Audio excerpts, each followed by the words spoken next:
My husband said, "Stop acting like you own me.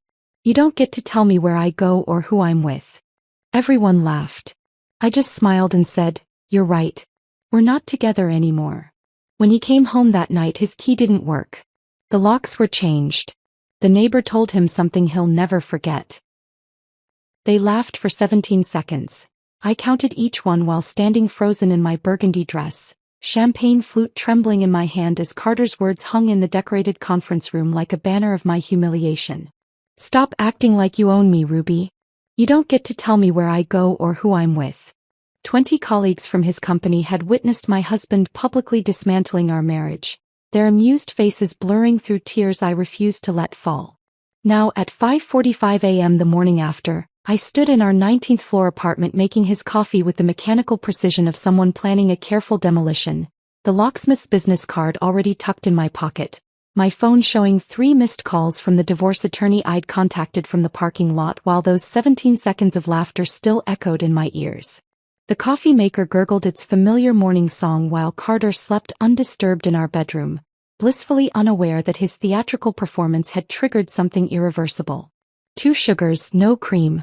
I'd made this exact combination 5,110 times over 14 years. This would be the last. My hands moved through the routine while my mind replayed every detail from the party. The way Brad had clinked his whiskey glass against Carter's after the declaration, like they'd rehearsed this humiliation. The way Stephanie from accounting had tried so hard not to look directly at Carter, her pink nails drumming against her clutch. The way the room had smelled of cinnamon and expensive cologne when my world cracked down the middle. The Minneapolis skyline stretched beyond our floor-to-ceiling windows, buildings piercing through morning fog like accusations. This apartment had been my father's final gift to me, his inheritance transformed into what Carter called our investment, despite never contributing a penny toward the down payment or monthly maintenance fees. My consulting business, which I'd built from nothing while supporting Carter through his MBA, paid for our life here. Yet somehow over the years the narrative had shifted. Carter spoke of his apartment, his view, his success story of climbing from junior analyst to senior executive. My name might have been on the deed, but possession, I'd learned, was more about perception than paperwork. I heard him stirring in the bedroom, the expensive sheets rustling, Egyptian cotton, 1,500 thread count, bought with my year-end bonus while he complained about my excessive spending. The irony wasn't lost on me anymore. Nothing was lost on me after last night's clarity. "Ruby." His voice carried that particular morning roughness that once made my stomach flutter. Now it just sounded like gravel. "Coffee ready?" "On the counter," I called back, my voice steady as morning news anchors delivering tragedy. I listened to his footsteps padding across the hardwood floors we'd argued about. He wanted marble, I wanted warmth. We'd compromised on hardwood, which meant I'd paid for what neither of us truly wanted.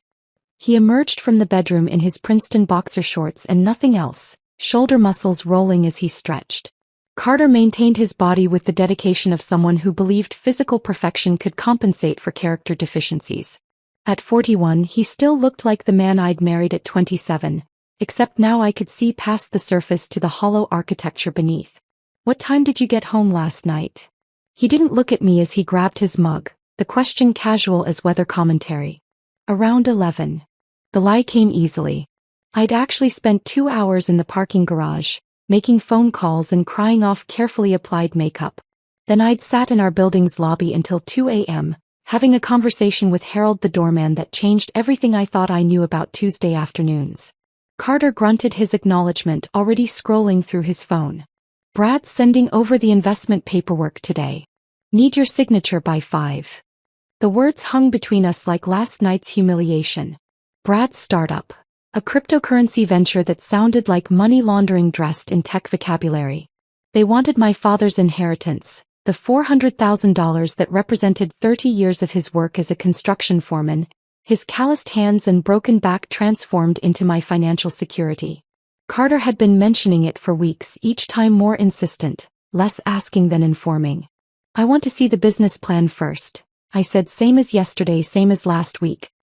He looked up then, his blue eyes narrowing with that particular blend of condescension and irritation I'd grown accustomed to. "We've been over this, Ruby. Brad went to Wharton. He knows what he's doing." So did the executives at Enron. Carter's jaw tightened. He set down his mug with deliberate control, the sound sharp against granite. Why do you always have to make things difficult? This is why I said what I said last night. You try to control everything.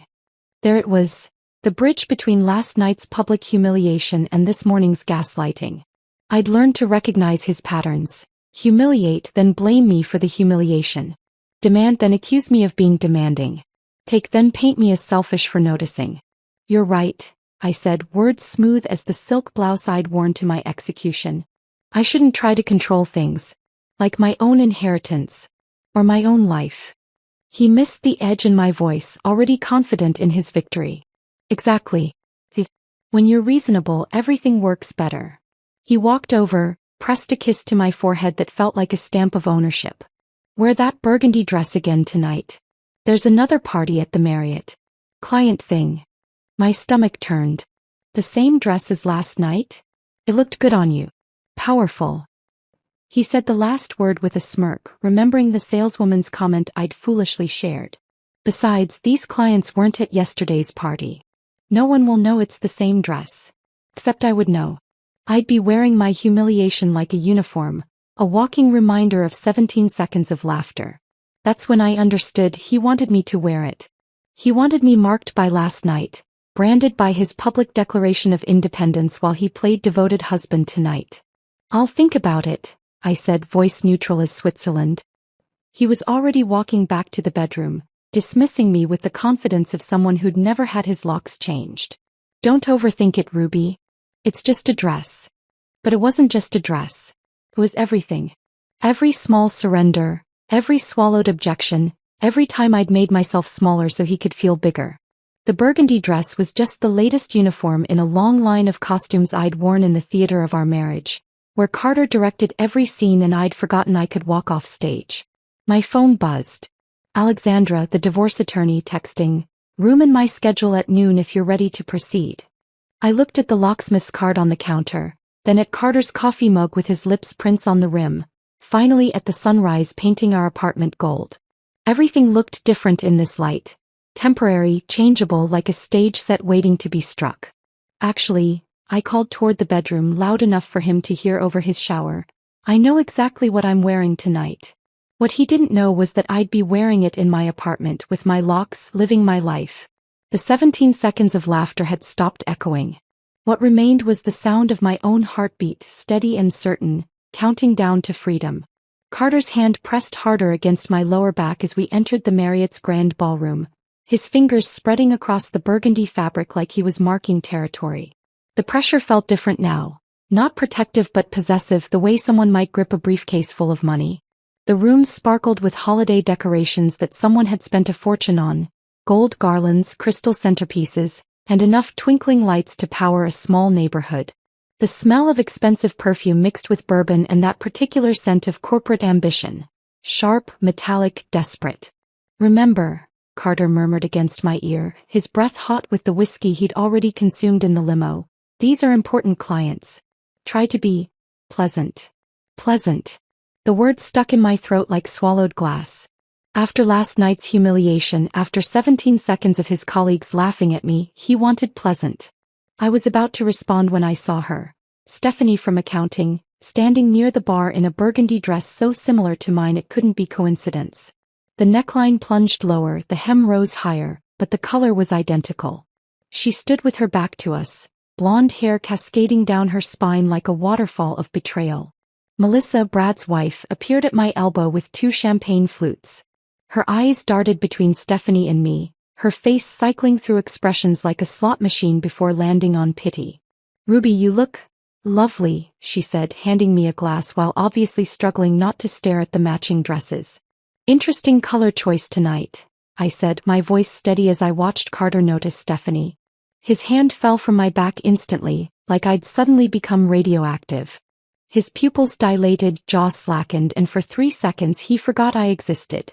In those 3 seconds I saw our entire marriage.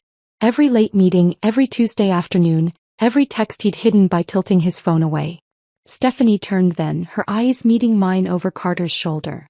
She had the decency to look uncomfortable, her cheeks flushing as she registered our matching dresses. But she didn't move away. Instead, she lifted her chin slightly, a silent declaration of war disguised as confidence. The diamonds in her ears, new, expensive, familiar, caught the light. They looked exactly like the ones Carter had said were for his mother's birthday last month. "Those are beautiful earrings," I said to Melissa, though my eyes never left Stephanie. "Amazing how some women can wear expensive jewelry to work events. Must be nice to have that kind of income." Melissa coughed into her champagne. Brad materialized beside his wife, his face already flushed with alcohol and barely contained excitement. "Carter, ready to make history with this startup? Just need Ruby's signature and we're golden." "My signature. My father's money. My inheritance funding their boys' club fantasy," while Carter's mistress stood 10 feet away wearing my color and his diamonds. The room suddenly felt too hot, too bright, too full of people who saw me as nothing more than a checkbook with legs. "We should discuss the business plan first," I said, my voice cutting through their enthusiasm like cold water. "I haven't seen any documentation. No revenue projections, no market analysis, nothing but promises and Wharton credentials."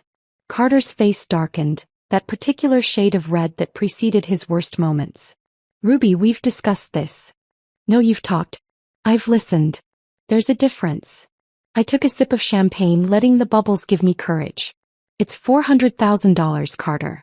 My father's." "Our money," he interrupted, his voice rising enough that nearby conversations paused. "It's our money, Ruby. Or have you forgotten what marriage means?" Brad laughed nervously, trying to defuse the tension. "Hey, let's not turn business into..." "Into what?" I asked, turning to face him fully. "Into due diligence? Into protecting assets? Into asking basic questions about where nearly $500,000 is going?" The room had grown quieter, that particular hush that falls when people sense drama brewing. Stephanie had moved closer, pretending to examine a painting on the wall while obviously eavesdropping. Her perfume, something French and excessive, made my stomach turn. Carter grabbed my elbow, his fingers digging in hard enough to bruise. "You're embarrassing me," he hissed. "I'm embarrassing you?" The laugh that escaped me sounded hollow, brittle. "That's rich, considering last night." His grip tightened. "Last night was nothing. You're being dramatic." 17 seconds, I said quietly. "Your colleagues laughed at me for 17 seconds. Because you were being controlling." His voice boomed now, all pretense of privacy abandoned. The jazz quartet actually stopped playing, the saxophone cutting off mid-note. "You always do this, Ruby. You act like you own me, like I can't make a single decision without your permission." The entire room was watching now. 50, maybe 60 people in designer clothes holding drinks worth more than most people's daily wages, all witnessing round 2 of my public humiliation. Stephanie had turned fully toward us, her expression unreadable but her body language screaming anticipation. Carter's finger jabbed toward my chest, not quite touching but close enough to feel aggressive. "Stop acting like you own me, Ruby. You don't get to tell me where I go or who I'm with." There was the same words as last night, but this time with an audience of clients instead of colleagues. This time with his mistress watching. This time with everyone waiting to see if I'd crumble or fight. The champagne flute in my hand trembled slightly as I set it down on the nearest table. The click of glass on marble sounded like a gavel falling. Inside, I was fragmenting into a million pieces. 14 years of marriage, of trying, of making myself smaller so he could feel bigger, all shattering at once. But outside, my hands were steady, my voice clear. "You're right," I said loud enough for everyone to hear. "We're not together anymore." The silence that followed was complete, absolute, the kind that makes your ears ring. Carter's triumphant expression, because he'd thought he was winning this public argument, shifted to confusion. His mouth opened, closed, opened again like a fish gasping for air. "What did you just say?" His voice cracked on the last word. "I said you're right. I don't own you. And you don't own me. We're done." I turned away from his shocked face, from Stephanie's barely concealed satisfaction, from Melissa's horrified sympathy, from Brad's uncomfortable shuffling. My heels clicked against the marble floor, steady, rhythmic, final. Each step felt like shedding weight, like gravity was loosening its grip. Behind me, I heard Sarah from IT whisper to someone, "Good for her." Then louder, meant for me to hear, Good for you, Ruby. I didn't stop walking until I reached my car in the parking garage. The December air bit at my skin, snow beginning to fall in thick, lazy flakes that stuck to my hair, my dress, my shaking hands as I fumbled for my keys. Inside the car, I sat for a moment, letting the silence wrap around me like armor. Then I pulled out my phone and made 3 calls, each one a nail in the coffin of my old life. Alexandra answered on the second ring. Ruby? It's late, are you? I'm ready, I said. Can you file papers tomorrow? Her pause was brief then, finally. I've been waiting years for this call. I'll have everything ready by morning. The second call was to Secure Life Emergency Locksmith. Diana's voice was warm, understanding. We can have someone there tonight. Changing locks after midnight is our specialty. The third call was to Marcus, my brother who managed a storage facility. I need a unit, I said without preamble. How big? No questions, no surprise, just immediate support. Big enough for a man's entire life. I'll have one ready by midnight. Ruby, good for you. 3 calls. 3 allies. 3 steps toward freedom. As I drove home through the falling snow, watching the city lights blur through my tears, I realized something. Carter had been right about one thing. I had been trying to control something. I'd been trying to control myself to make myself fit into the shape of what he needed. Tonight, in front of everyone who mattered to his image, I'd finally let go of that control. And in losing it, I'd found something else entirely, myself. The snow had turned to freezing rain by the time I reached our building, each drop hitting my windshield like tiny bullets of reality. Through the lobby's glass doors, I could see Harold at his desk, and something in his posture told me he'd been waiting. I parked in my designated spot, number 19F, same as our apartment, and sat for a moment, gathering the courage to walk through those doors as a woman about to dismantle her life. Harold stood as I entered, his weathered face carrying an expression I'd never seen before. Part relief, part sorrow, like watching someone finally escape a burning building. Miss Thorne, he said, using my maiden name without my having to ask. The locksmith called. She's on her way up. I gave her access to the service elevator. He paused, studying my face. I also took the liberty of putting extra boxes in the hallway. The good ones from the storage room. At 10:47 p.m. exactly, Diana arrived with a battered toolbox and eyes that had seen too many midnight escapes. She was perhaps 50, with silver streaking through her dark hair and calluses on her hands that spoke of real work. She didn't offer empty condolences or ask unnecessary questions. Instead, she knelt by our door and ran her fingers along the lock like a doctor examining a patient. Commercial grade, she said, pulling out her tools. Good bones but outdated. Your husband never upgraded the security features, did he? The question was rhetorical. She was already working metal, singing against metal. Men like that never think anyone would dare lock them out. Makes my job easier. As she worked, her story unfolded in quiet fragments between the sounds of pins clicking and tumblers turning. Her ex had locked her out 17 years ago, changed the locks while she was at her mother's funeral. Came home to my entire life on the lawn in garbage bags. In the rain. He tested the new deadbolt, solid and unforgiving. Learned locksmithing after that. Figured if I couldn't control much else, I could at least control who got through my door. The new keys she handed me were different from the old ones. Heavier, with edges that bit into my palm. Military grade, she said with satisfaction. These babies can't be duplicated at some corner shop. You want copies, you come through me. He pulled out a business card. My personal number's on the back. For emergencies. Or just to talk. While Diana packed her tools, I began the systematic archaeology of ending a marriage. Each item of Carter's required examination, classification, preservation. His Harvard MBA diploma, which he'd insisted on hanging in our bedroom for inspiration, went into bubble wrap. I grabbed a Sharpie and wrote on the box, educated but not enlightened. The Rolex I'd bought him for our 10th anniversary, 3 months of my consulting fees, went into its original box with a note, "Time's up." My movements were methodical, almost therapeutic. Each labeled box was a small act of revolution. His collection of first-edition business books became unread trophies.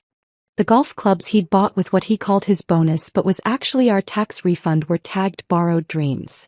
Then, behind his golf bag, my fingers found something that stopped me cold. A pink cashmere scarf, soft and expensive, reeking of Stephanie's perfume. I held it up to the light, this evidence of Tuesday afternoons I'd pretended not to know about. Instead of rage, I felt something closer to relief. Confirmation was its own kind of freedom. I folded it carefully, placed it in its own box, and labeled it Tuesday afternoons, personal property of your accounting department. Harold appeared in my doorway, having used his master key. I brought a dolly, he said simply, then began loading boxes without being asked. We worked in comfortable silence until he finally spoke, his words careful but necessary. Miss Thorne, I need to tell you something. He adjusted a box, not meeting my eyes. I've worked here 15 years. Seen all kinds of people, all kinds of marriages. Your husband, he thinks because he tips well at Christmas, gives me Celtics tickets sometimes, that I'm blind. But I see everything. Every Tuesday when you're at Pilates, that woman from his office comes here. Takes the service elevator. Stays exactly 90 minutes. The information should have hurt, but it just felt like confirmation of a test I'd already failed. How long? I asked. 6 months, maybe 7. Started right after your father's funeral. He finally looked at me, anger flashing in his usually kind eyes. You deserve better than a man who can't even cheat with dignity. At least have the decency to go to a hotel, not the bed his wife sleeps in. We continued packing, Harold's revelation settling over me like armor. My hands moved faster now, with purpose. The wedding photo on our dresser gave me pause. We looked so young, so certain. I allowed myself exactly 3 minutes to mourn those people, to grieve the couple who'd believed in forever. Then I wrapped it in newspaper and added it to a box labeled Fiction, a Love Story. By 11:30 p.m., the apartment looked like a crime scene where only one person's belongings had been murdered. Every trace of Carter had been boxed, labeled, and moved to the hallway. I sat at my laptop, crafting the email that would serve as both evidence and manifesto. The subject line read, Transparency and Truth, a necessary update. The email itself was surgical in its precision. I attached the security footage Sarah from IT had secretly sent me, Carter's public humiliation of me at the party, his finger jabbing, his voice carrying over the jazz quartet. The video showed him toasting with Brad afterward, celebrating what he thought was his victory. I added screenshots of credit card statements showing his Tuesday afternoon hotel charges, the ones he thought I didn't know about because he used the emergency card. The recipient list was comprehensive. Both sets of parents, his boss, our entire friend circle, his HR department, and because I was feeling particularly thorough, the company's board of directors email list that Carter had left open on our shared computer. My finger hovered over the schedule send button. 2:30 a.m. seemed right, late enough that he'd be locked out and drunk, early enough that people would read it with their morning coffee. Diana had finished installing the new lock mechanism on the door. All done, she announced, testing the handle one final time. Your fortress is secure. I walked her to the elevator, Harold following with her tools. As we waited, Diana turned to me with eyes that understood everything without explanation. The first night's the hardest, she said quietly. You'll want to undo it all, to go back to the familiar pain. Don't. Tomorrow you'll wake up and realize the air tastes different when you're not suffocating. The elevator arrived and she stepped in with Harold, who was heading back to his desk. Just before the doors closed, Harold said, I'll be at my desk all night, Miss Thorne. If you need anything. Even just to know someone else is awake. I stood in the hallway, surrounded by the boxes containing Carter's life, my phone in my hand with the email ready to send. The apartment behind me was mine now. Legally it always had been, but now it felt true. At exactly 11:45 p.m. I pressed send, watching the confirmation message appear. Email scheduled successfully. 15 minutes to midnight. In 2 hours and 45 minutes, Carter would discover his keys didn't work. In 2 hours and 46 minutes, everyone would know why. For now though, I had these 15 minutes of perfect quiet, standing in my hallway with my new keys heavy and real in my hand. The locks had been changed, the emails scheduled, the boxes packed. The midnight operation was complete and I was finally secure. Midnight arrived with the soft chime of Margaret Henderson's grandmother clock, the sound drifting through the thin wall between our apartments. I stood alone in my newly secured space, running my fingers over the fresh keys Diana had left, when I heard a door open in the hallway.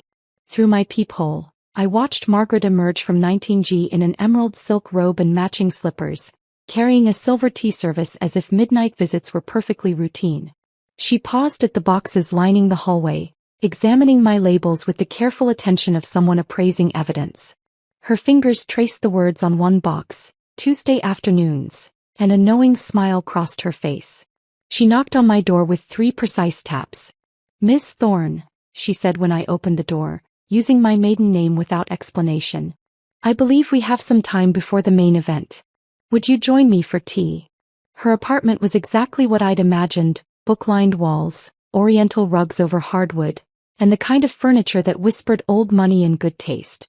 She set the tea service on a mahogany coffee table and gestured for me to sit in a wingback chair that probably cost more than Carter's monthly car payment. "I was a judge for 30 years, Margaret said, pouring Earl Grey with steady hands. "Presided over every kind of human cruelty you can imagine. But the cases that haunted me weren't the dramatic ones, the crimes of passion or sudden violence. It was the slow erosion of a woman's spirit, the daily diminishment disguised as marriage." She handed me a delicate china cup. "That's the worst kind of cruelty because it teaches you to be complicit in your own destruction." She moved to an antique secretary desk and pulled out a manila folder, thick with papers and photographs. "I started documenting your husband's activities 6 months ago. Not out of nosiness, you understand, but out of concern." She spread the contents across the coffee table.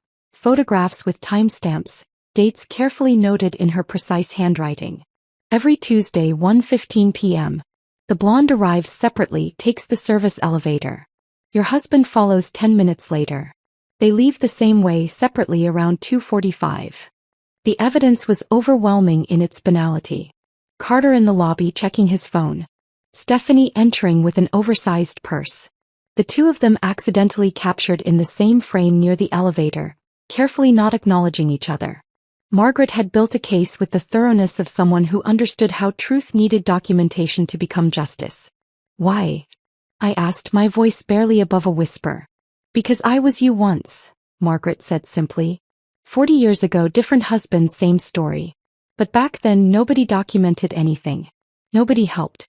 Women just disappeared into their marriages and nobody asked questions until they turned up in my courtroom, broken and without proof." He touched one of the photographs. "I promised myself I'd never let another woman go through that alone if I could help it." At 2:23 a.m. we heard the elevator ding. Margaret moved to her door, pressing her eye to the peephole with practiced ease. "He's here," she whispered, gesturing for me to join her. Through the fisheye lens, I watched Carter stumble down the hallway, his gait uneven from alcohol and arrogance. His key card beeped against the lock. Once, twice, 3 times. The confusion on his face would have been comical if it weren't so satisfying. He tried the handle, shaking it with increasing force. "Ruby." His voice was slurred but demanding. "Ruby, open the door." He progressed from confusion to irritation to anger in the span of 30 seconds. "This isn't funny. Open the door right now." Margaret looked at me, one eyebrow raised in question. I nodded. She opened her door with theatrical calm, teacup in hand, looking every inch the distinguished retired judge despite the late hour. "Mr. Lawson," she said, her voice carrying the authority of 3 decades on the bench. "Having trouble?" Carter spun toward her, nearly losing his balance. "My key. It's not working." "How curious," Margaret said, taking a deliberate sip of tea. "Though I suppose it makes sense. Keys generally stop working when one no longer lives somewhere." The color drained from his face as he noticed the boxes lining the hallway, his name on every label. "What is this?" "I believe the legal term is personal property removal," Margaret said. Though I particularly enjoyed the labeling system. Tuesday afternoons was especially creative. She gestured toward the pink scarf box. "Your friend Stephanie left that behind last week. Rather careless of her." Carter's phone began buzzing incessantly. The 2:30 a.m. email had landed. He pulled it out, his face illuminated by the screen as notification after notification popped up. His mother. His boss. Sir. The entire board of directors. His expression cycled through shock, rage, and finally, desperation. "She sent it to everyone," he whispered, then louder, directed at my door. "You sent it to everyone." He started pounding on the door with both fists. "You can't do this. This is my home. I have rights. His voice cracked with rage and humiliation.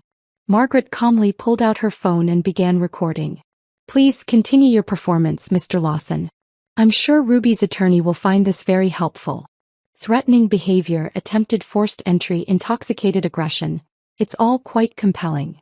Carter froze mid-pound, finally noticing the security camera mounted discreetly in the corner.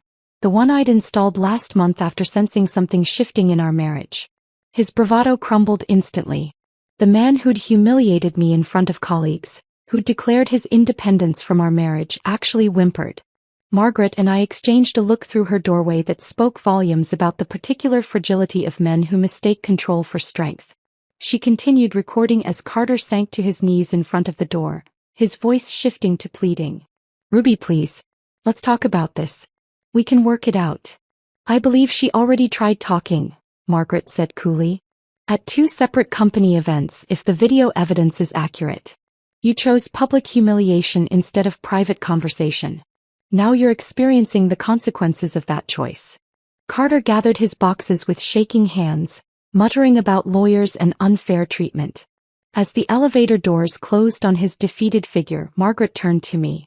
Would you like to watch the sunrise?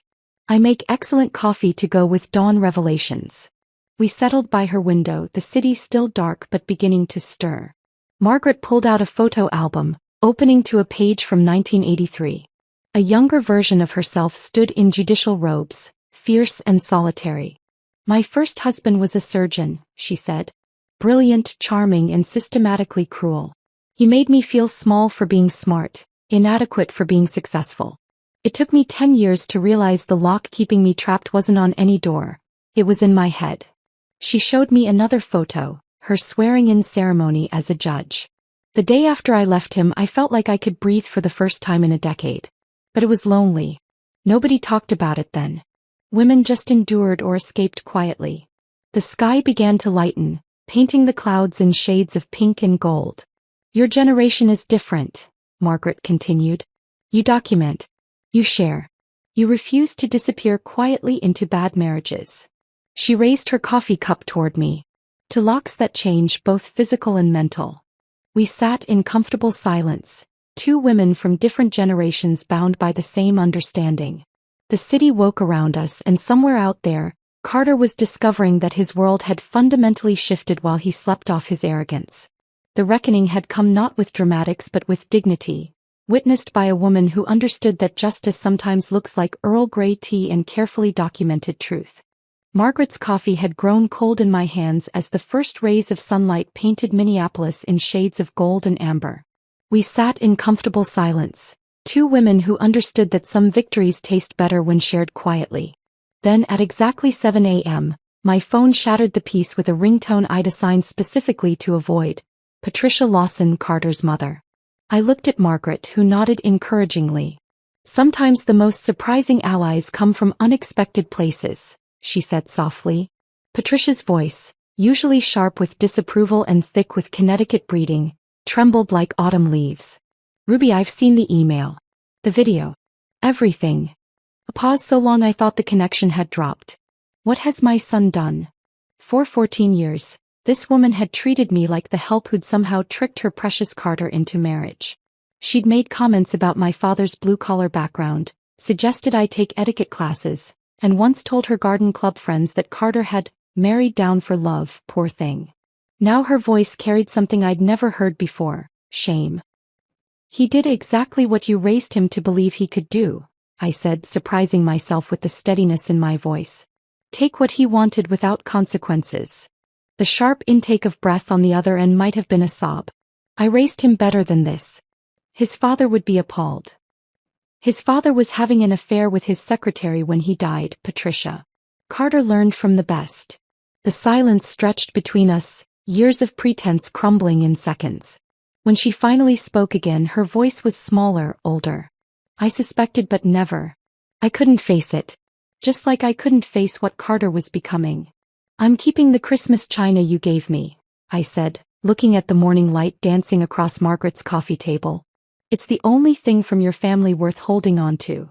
Another pause, heavy with unspoken acknowledgments. Keep it all, dear, she whispered. The silver, the crystal, everything I insisted you weren't good enough to inherit. You earned it by surviving him. She hung up without goodbye, but somehow it felt like the most honest conversation we'd ever had. My phone immediately buzzed with another call. Sarah from IT, her voice electric with vindication. Ruby, you're not going to believe what I found. Actually, scratch that, you probably will. Margaret poured fresh coffee as I put Sarah on speaker, her judicial instincts clearly interested in evidence. After I saw that video last night, I did some digging with my admin access, Sarah continued. Your husband's been using company resources for everything. Hotel rooms booked as client meetings, expensive dinners expensed as business development. I tracked his corporate card, every Tuesday afternoon at the Marriott, charged to the Henderson account. Margaret raised an eyebrow at the mention of the Henderson account. That's our biggest client, she mouthed. It gets worse, Sarah said, her typing audible through the phone. That startup he's been pushing? The one with Brad? I found the incorporation documents. It doesn't exist. Brad's been investigated for fraud twice. Once in Boston, once in Chicago. The whole thing was a con to get your inheritance. My legs went weak.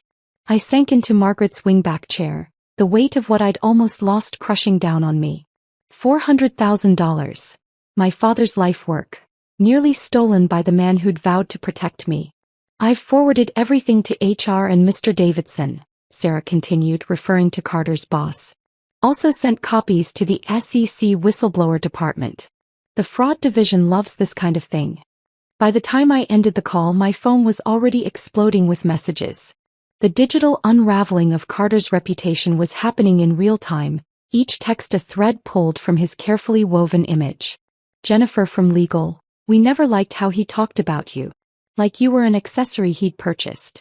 Tom from sales, that video was brutal. You handled it with more class than he deserved. Even Brad's wife Melissa, I'm leaving him too. Found out about the fraud investigation. You inspired me to stop ignoring red flags. But the message that stopped me cold came from Mr. Davidson himself. Miss Thorne, I apologize for our company culture that enabled this behavior. Mr. Lawson's employment is under review pending investigation of expense fraud. Would you consider consulting for us? We could use someone with your dignity and strategic thinking. Please call at your convenience. I screenshot everything, creating my own evidence folder. Alexandra would want documentation of the complete collapse. At 10 a.m. Harold called from the lobby. Miss Thorne, there's a flower delivery here. 3 dozen roses.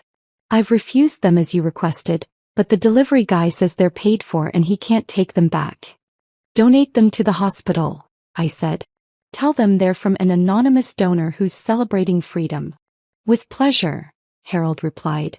Also, there's a young man here who says he's Mr. Lawson's brother. Should I send him away? Vinny. Carter's younger brother, the one who just finished law school. Send him up, I said, curious what Carter had promised him. Margaret offered to leave, but I asked her to stay. Witnesses are always valuable, she said with a judge's wisdom. Danny arrived looking uncomfortable, his resemblance to Carter softened by genuine embarrassment. He stood in Margaret's doorway, shifting his weight like a child called to the principal's office. Ruby, I'm sorry to bother you. Carter said if I came here and talked to you, he'd pay off my student loans. $70,000.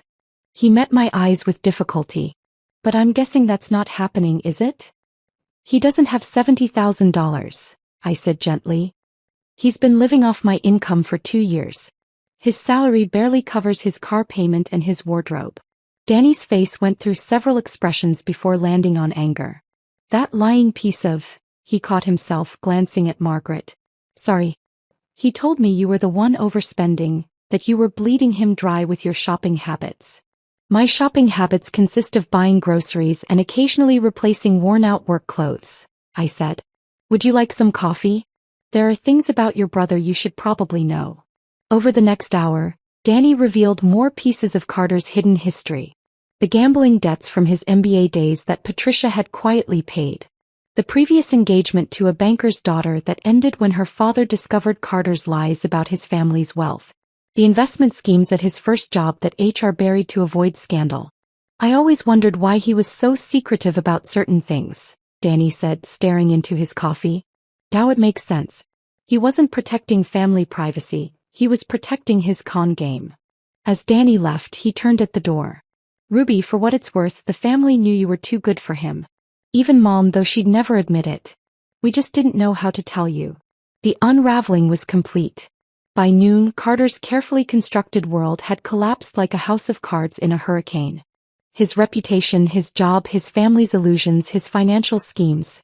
Everything exposed in the harsh light of truth. And I sat in Margaret's apartment, watching it all fall apart with a satisfaction that should have felt wrong but didn't. Sometimes destruction is just another word for justice. Margaret's apartment had become my temporary command center by the time Alexandra arrived at 2 p.m., her leather briefcase containing the weaponry of legal warfare. She swept into the room with the confidence of someone who had dismantled marriages for 20 years, her navy suit as sharp as her strategy. Margaret offered to leave, but Alexandra waved her down. "Stay," Alexandra said, pulling out color-coded folders. "A retired judge as a witness? That's better than a signed confession." She spread documents across Margaret's dining table like a general mapping battle plans. "The video from the party is gold. Your testimony, Judge Henderson, is platinum. But Sarah's evidence of embezzlement." She tapped a folder marked fraud in red letters. "That's diamonds." She walked me through the legal architecture of Carter's self-destruction. His public declaration at the party constitutes constructive abandonment. The affair with Stephanie proves infidelity. The financial fraud. She smiled with professional satisfaction. That eliminates any claim to marital assets. He essentially played himself out of his own divorce. "How long will this take?" I asked, running my fingers over the evidence folders. "Depends on our strategy." Alexandra pulled out 2 different timelines. Option 1. Quick and clean. We file everything immediately, push for summary judgment. You're divorced in 90 days. Option 2. We slow play it. Let him marinate in uncertainty while his world continues collapsing. I thought about 14 years of being told I was too emotional, too controlling, too much. 14 years of gaslighting disguised as concern. Make him sweat, I decided. He made me doubt my own reality for over a decade. Alexandra's smile turned predatory. Psychological warfare it is. At 3:30 p.m. my phone buzzed. Harold's voice carried unusual tension. "Miss Thorne, there's a young woman here. Stephanie Mills. She says she has information you need." I looked at Alexandra, who nodded. "Mistresses often become star witnesses," she said quietly. "Let her up." Stephanie arrived looking nothing like the confident woman from the party. Her designer dress had been replaced with jeans and a wrinkled sweater. Her eyes were red-rimmed, mascara smudged despite obvious attempts to clean it. She was younger than I'd realized. Maybe 25, still carrying that post-college uncertainty about the world. "I'm sorry," she said before even sitting down. "I'm so sorry." Margaret, ever the hostess despite the circumstances, moved toward the kitchen. "I'll make tea." Stephanie collapsed into a chair, tears flowing freely. "I didn't know he was really married. I knew he was married, but he said you were separated. Living separate lives. He said you were crazy, vindictive, that you were trying to take everything in the divorce." "When did it start?" I asked, surprised by my own steady voice. 8 months ago. He approached me at a conference in Chicago. Said his marriage had been over for years, but his wife, you, wouldn't accept it. He painted himself as this victim trapped by a controlling woman. She accepted the tea from Margaret with shaking hands. He was so convincing. He showed me around your apartment like he owned it. Talked about selling it after the divorce was final. Alexandra pulled out her phone. "Would you be willing to repeat this on record?" Stephanie nodded, wiping her nose with a tissue Margaret provided. "He promised me everything. A promotion to senior accountant, marriage once the divorce was done, a life together funded by the sale of the apartment." She looked directly at me. "He said the inheritance from your father was actually his trust fund that you'd stolen." The calculated cruelty of his lies took my breath away. He'd inverted our entire reality to seduce a woman barely out of college. Alexandra recorded while Stephanie detailed dates, locations, promises made. Each revelation was another nail in Carter's legal coffin. "There's more," Stephanie said, pulling out her phone. "He sent me photos of jewelry he was going to buy me. Screenshots of real estate listings for our future home. All dated months ago, proving he was planning this while pretending to work on your marriage. My phone rang, Marcus, my brother. His voice was tight with controlled fury. Ruby, you need to know something. I was organizing Carter's boxes in the storage unit when I found something in his golf bag. What kind of something? Bank statements. He has a separate account you don't know about. He's been siphoning money from your joint account for 3 years. Small amounts, 500 here, 800 there. It adds up to almost $40,000. The rage that flooded through me was different from the hurt of betrayal. This was clean, pure anger, like fire burning away the last threads connecting me to Carter. Send me photos of everything, I said. Already done. Ruby, I could handle this the family way. Make sure he understands consequences. No, I said firmly. The legal way will hurt him more. Criminal charges for embezzlement last longer than bruises. Thursday arrived with an email from Carter's lawyer requesting mediation. Alexandra laughed out loud when she read it. They want to avoid court. Good sign, means they know they're losing. The mediation was scheduled for the following Monday in a sterile conference room downtown. I wore my best suit, not for Carter but for myself. Armor for battle. Alexandra flanked me like a bodyguard. Carter entered wearing his Harvard tie, the one he wore to important meetings. His lawyer, an older man who looked exhausted already, followed behind. Carter's eyes were bloodshot, his usual confidence cracked but not broken. He tried his old smile, the one that used to make me forgive everything. Ruby, he started, voice dripping with practiced sincerity. We can work this out. Remember what we had. Remember Paris. I pulled out the folder Sarah had compiled. Expense reports showing he'd charged our Paris anniversary trip to his company as client entertainment, while texting Stephanie from the Eiffel Tower. I slid it across the table without a word. His lawyer's face paled as he read. This could be criminal fraud. It is criminal fraud, Alexandra confirmed. Along with embezzlement from marital assets, constructive abandonment and documented infidelity. Carter reached for my hand across the table. I pulled back as if his touch might infect me with his delusions. Ruby, please. We had good times. The only thing I remember, I said, my voice carrying the weight of finally spoken truth, is paying for those good times while you planned to steal my inheritance. Alexandra leaned forward. Here are our terms. Miss Thorne keeps all assets including the apartment, savings, and investments. Mr. Lawson keeps nothing except his personal belongings, which have already been delivered to storage. He signs a comprehensive NDA preventing him from discussing the marriage or divorce. In exchange, we don't pursue criminal charges. Carter's lawyer whispered urgently in his ear, words like fraud and prison cutting through the murmur. Carter's face crumbled like old plaster finally giving way to water damage. The man who'd publicly humiliated me, who'd stolen from me, who'd planned to take everything while painting me as crazy, finally understood. He wasn't the one in control anymore. He never really had been. He'd just been living in the delusion I'd paid for, and now the bill had come due. Carter's pen hovered over the NDA agreement for 30 seconds that felt like 30 years.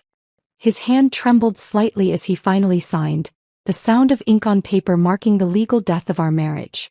His lawyer gathered the documents with the efficiency of someone eager to leave, muttering about filing deadlines and court schedules. As they stood to leave, Carter looked at me one last time, his mouth opening as if to say something. But Alexandra raised her hand, pointing to the freshly signed NDA, and he closed it again, shuffling out like a man who'd aged a decade in an hour. 3 weeks passed in a blur of paperwork and apartment reorganization. I reclaimed spaces that had been his. The home office where he'd conducted his Tuesday affairs via video calls. The walk-in closet that now held only my clothes spread out luxuriously. Margaret checked in daily, bringing tea and wisdom in equal measure. The building's residents had shifted from treating me as Carter's wife to Ruby Thorne, the woman who changed her own locks. The story had become building legend. New Year's Eve arrived with a snowstorm and an invitation slipped under my door. The building's annual rooftop party, handwritten by Margaret herself. You need to be seen thriving. It's not about him anymore. It's about you. I almost declined. The thought of facing a room full of people who'd witnessed my public humiliation felt overwhelming. But Margaret appeared at my door at 7 p.m. holding a jewelry box. "These were my late husband's cufflinks," she said, opening it to reveal diamonds that caught the light like trapped stars. "I had them made into earrings after he passed. He was a real man, the kind who supported his wife's success instead of stealing it." She fastened them to my ears with gentle fingers. "Wear them tonight. Let them remind you what actual partnership looked like." My dress choice was deliberate. Not the burgundy of humiliation or the black of mourning, but fire engine red. The kind of red that announces arrival, demands attention, declares war and victory simultaneously. When I looked in the mirror, I saw someone I hadn't seen in 14 years. Not Carter's wife or anyone's victim, but Ruby Thorne, 41 years old and finally fully alive. The rooftop venue sparkled with string lights and heat lamps fighting against the December cold. The moment I stepped off the elevator, conversations stuttered to a stop. Not the uncomfortable silence of scandal, but something else. Recognition, perhaps respect. Harold, dressed in his formal uniform, announced with unusual volume, "Ms. Ruby Thorne." The emphasis on my name was deliberate, each syllable a declaration. The applause started with Margaret, of course, but spread through the crowd like wildfire. Dr. Kim from 12B raised her glass. The Johnsons from 8C nodded approvingly. Even the 20-somethings who usually ignored everyone over 30 were clapping. It took me a moment to understand, they weren't applauding my divorce or my drama. They were applauding my courage, the simple act of refusing to disappear quietly. I was 2 glasses of champagne into actual enjoyment when the elevator chimed at 10:47 p.m. The universe, it seemed, had a sense of dramatic timing. Carter stepped out with Stephanie on his arm, his chin raised in that way that meant he was pretending confidence. He wore his most expensive suit, the one I'd bought him for our 10th anniversary. Stephanie wore black, looking like she'd rather be anywhere else on earth. The room's energy shifted immediately, but not in the way Carter had calculated. Conversations didn't stop. They deliberately continued, voices perhaps a bit louder, backs turning with synchronized precision. When he approached the bar, the bartender suddenly needed to check inventory in the back room. When he tried to join a group near the windows, they dispersed like smoke, reforming elsewhere. Stephanie's face cycled through mortification to understanding to shame. She wasn't his new girlfriend being introduced to society. She was a prop in his revenge fantasy, and everyone knew it. When she caught my eye across the room, her expression crumbled. This wasn't what he'd promised her. Carter, red-faced and desperate, made a beeline for me. But Harold materialized from nowhere, joined by 2 other doormen I'd never seen work an event before. They formed a subtle but unmistakable wall. "Sir," Harold said, his voice carrying across the now quiet rooftop, "you're not on the resident list. I'll have to ask you to leave unless a current resident vouches for you." The silence that followed was complete. 60 people, residents who'd lived here for years, who'd shared elevators and small talk with Carter, who'd attended his 4th of July parties. Not one person moved. Not one voice spoke up. The rejection was total, devastating in its unanimity. Carter's face went from red to purple. "This is ridiculous. I lived here for—" "Lived," Margaret interrupted, approaching with the authority of her former profession. "Past tense. The building's quite particular about security these days." At exactly midnight, as if orchestrated by fate, Margaret took the microphone for the traditional New Year's toast. The crowd turned toward her, effectively giving Carter their backs. She raised her champagne, diamonds glittering at her wrist, and spoke with the clarity of judgment. "To new beginnings," she started, her eyes finding mine across the crowd. "To women who realize their worth after years of being told they have none. To men who learn that consequences like karma always come due." She paused, taking a deliberate sip. "And to Ms. Ruby Thorne, who reminded us all that sometimes the best renovation you can do to a home is removing the trash." The laughter that erupted wasn't cruel. It was cathartic, a collective release of tension. Glasses raised toward me from every direction. Someone started clapping again, and this time it sustained, growing into something that felt like vindication. Carter's composure finally shattered completely. "This is conspiracy. You've all been turned against me. This is illegal." But Margaret wasn't finished. She looked directly at him as if just noticing his presence. "Oh, Mr. Lawson, you're still here? How embarrassing for you." That's when Stephanie broke. She pulled away from Carter's arm, walked directly to me through the crowd that parted like water. "I'm sorry," she whispered, tears streaming. "I was an idiot. He played me just like—" She stopped, shaking her head. "I'm just sorry." She headed for the elevator without looking back. Carter, now alone and surrounded by people who'd collectively decided he didn't exist, began what could only be described as a meltdown. Sarah from IT had her phone out, recording with the steady hand of someone documenting history. He ranted about conspiracy, about his rights, about how we'd all ruined his life.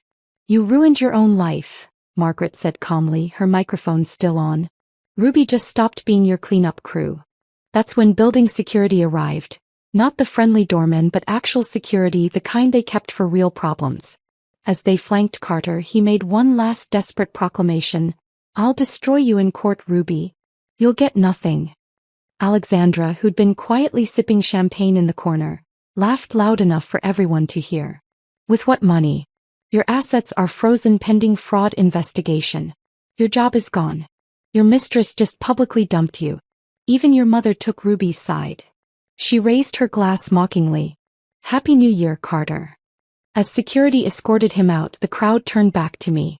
Not with pity or awkwardness, but with something that felt like solidarity. Dr. Kim clinked her glass against mine. "Best party we've had in years," she said with a wink. The countdown to midnight began again. Margaret had actually paused it for the drama.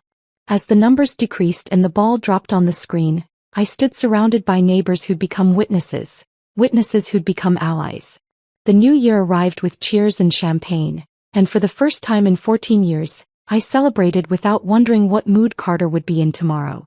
The fireworks faded into smoke against the Minneapolis skyline as the rooftop party continued around me, but I felt myself existing in a bubble of perfect clarity.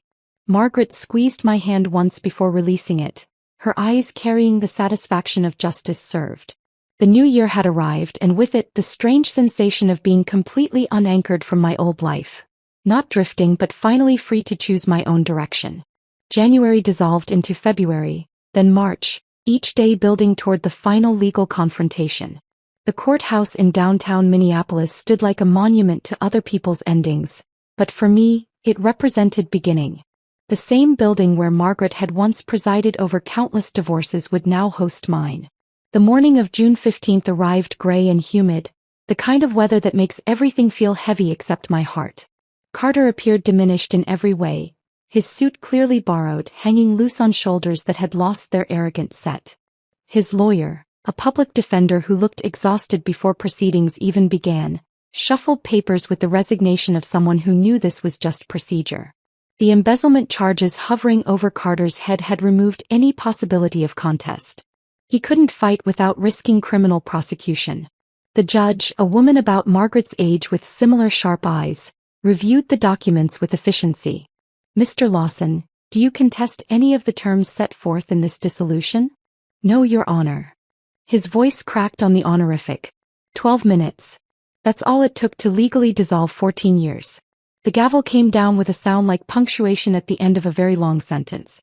As we filed out, Carter lingered by the courthouse steps, his face working through emotions like he was trying to find the right one.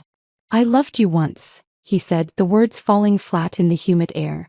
I paused, Margaret's wisdom flowing through me like inherited strength. "No, you loved what I provided. The stability, the money, the cover for your inadequacies. There's a difference between loving someone and loving what they do for you." He opened his mouth, closed it, then walked away. His figure grew smaller against the city backdrop until he turned a corner and vanished. I knew with absolute certainty I would never see him again, and the thought brought only peace, clean and complete, like the click of a well-oiled lock. 2 weeks later, Patricia Lawson called to arrange a visit. She arrived at my apartment carrying a leather case I recognized, the family jewelry she'd guarded throughout my marriage like I might steal it. Her hands trembled slightly as she set it on my coffee table. "I was wrong about you," she said without preamble, age having worn away her capacity for pretense. "Wrong to treat you as less than. Wrong to raise a son who could." She stopped, composing herself. "I failed him, and that failure hurt you."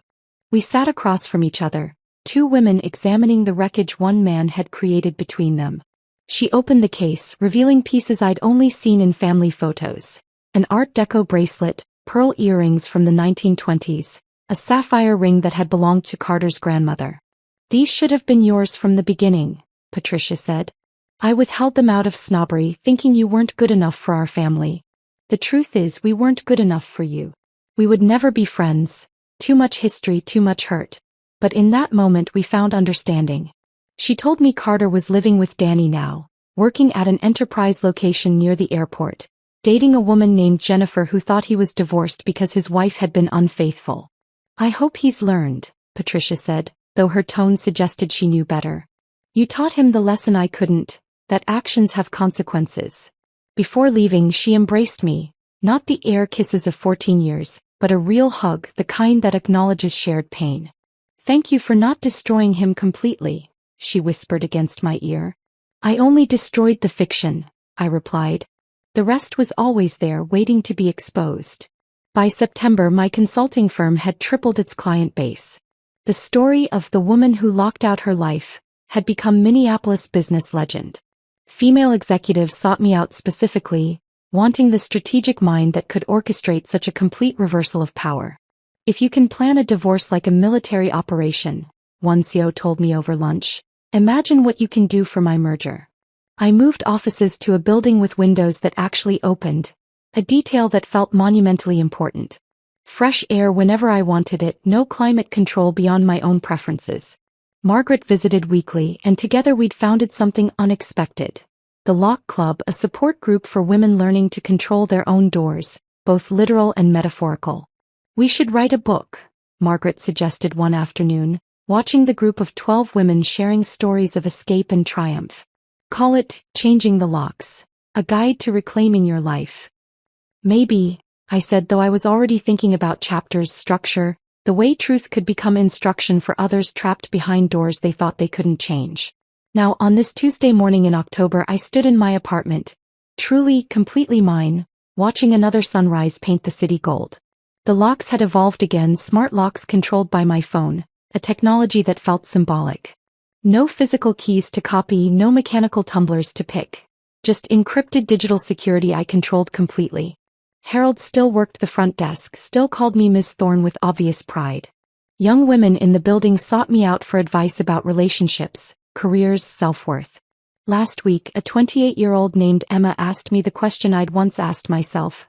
"How do you know when it's time to leave?" "When you realize the lock keeping you trapped isn't on any door," I told her, channeling Margaret's wisdom that had become my own. "It's in your belief that you need someone else's permission to be free. The moment you understand that, you already have the key." My phone buzzed. Another unknown number, probably Carter trying again through some app or borrowed phone. I deleted it without reading, without anger, without any emotion at all. Some doors, once locked, should remain that way. I made my coffee, one sugar, oat milk, prepared exactly how I preferred, and smiled at this small rebellion that had become routine. Freedom lived in these tiny choices as much as the dramatic ones. Every preference expressed, every boundary maintained, every decision made without seeking approval was another tumbler clicking into place in the lock of my own autonomy. The morning light caught the diamonds Margaret had given me, the ones that belonged to a man who'd understood partnership. They sparkled against my wrist as I raised my coffee cup in a silent toast to endings that become beginnings, to locks that protect instead of trap, to the woman I'd become by refusing to remain who I was expected to be. The lock that changed everything wasn't just on my door. It was the one I'd finally installed in my own heart, securing my worth from anyone who might try to diminish it again. And that lock, that one would never be changed. If this story of calculated revenge and reclaimed dignity had you cheering for Ruby, hit that like button right now. My favorite part was when Margaret delivered that devastating midnight toast, calling out Carter's presence with perfect judicial timing. What was your favorite moment of Ruby's transformation? Drop it in the comments below. Don't miss more gripping stories of courage and comebacks. Subscribe and hit that notification bell so you never miss an upload.